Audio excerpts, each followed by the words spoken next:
Hello friends, welcome to silver line YouTube channel. இன்றைக்கி நம்ம வீட்டில் என்ன டின்னர்னு பார்த்தீங்கன்னாக்கா, நல்ல சாஃப்டான ஒரு சப்பாத்தியும் அதுக்கு மேட்சிங்காக ஒரு சிக்கன் பண்ணியிருக்கேன். சிக்கனில் பார்த்தீங்கன்னாக்கா பெப்பர், இஞ்சி பூண்டு, கொத்தமல்லி, கருவேப்பிலை, புதினா, சின்ன வெங்காயம் இதெல்லாம் பேஸ்ட் பண்ணியிருக்கேன். சிக்கன் பார்த்திங்கன்னா நல்லா மஞ்சள் தூள், கொஞ்சம் கல் உப்பு போட்டு வாஷ் பண்ணியிருக்கேன். பாருங்கள், ஒரு இரும்பு கடாயை வச்சு ஆயில் அப்ளை பண்ணியிருக்கேன். அது ஹீட் ஆன பிறகு நம்ம பேஸ்ட் பண்ணி வச்சுருக்கோம் இல்லையா, அந்த கிரேவியை அதில் போட்டு நல்லா பச்சை வாசனை போகிற அளவுக்கு நல்லா நம்ம அதை ஃப்ரை பண்ணணும். அது நல்லா பச்சை வாசனை போன பிறகு நம்ம சிக்கன் நம்ம வாஷ் பண்ணியிருக்கோம் இல்லையா, பாருங்கள் அந்த தண்ணியெல்லாம் இருத்துட்டு நம்ம அதையும் அதை கூட ஆட் பண்ணிவிட்டு நல்லா நம்ம அந்த கடாயில் வதக்கி விடணும்.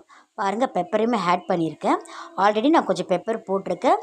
அதுக்கப்புறமும் கொஞ்சம் நான் ஆட் பண்ணியிருக்கேன். இதில் நம்ம தண்ணி எப்படின்னு பார்த்தீங்கன்னாக்கா, நம்ம பேஸ்ட் பண்ணியிருக்கோம் இல்லையா மிக்ஸி ஜாரில், அதில் இருக்கிற தண்ணி கொஞ்சம் அலசி நம்ம லேசாக ஊற்றினா போதும். கொஞ்சம் நல்லா ஆயில் ஊற்றணும். நல்லா பாருங்கள், அந்த ஆயிலெலாம் பிரிஞ்சு மேலே வருது. நம்ம ரொம்ப தண்ணி ஊற்றக்கூடாது, ஏன்னா சிக்கன்லேயே நல்லா தண்ணி விடும். நம்ம அதை தட்டு போட்டு மூடும்போது பாருங்கள். அப்புறம் லாஸ்ட்டாக ஃபைனல் டச்சாக நம்ம என்ன பண்ணுறோம், கொத்தமல்லி, கருவேப்பிலை இலைகளை நம்ம போட்டு அதை நம்ம இறக்குறோம். அவ்வளோதான் இன்றைக்கி நம்ம வீட்டு டின்னர்.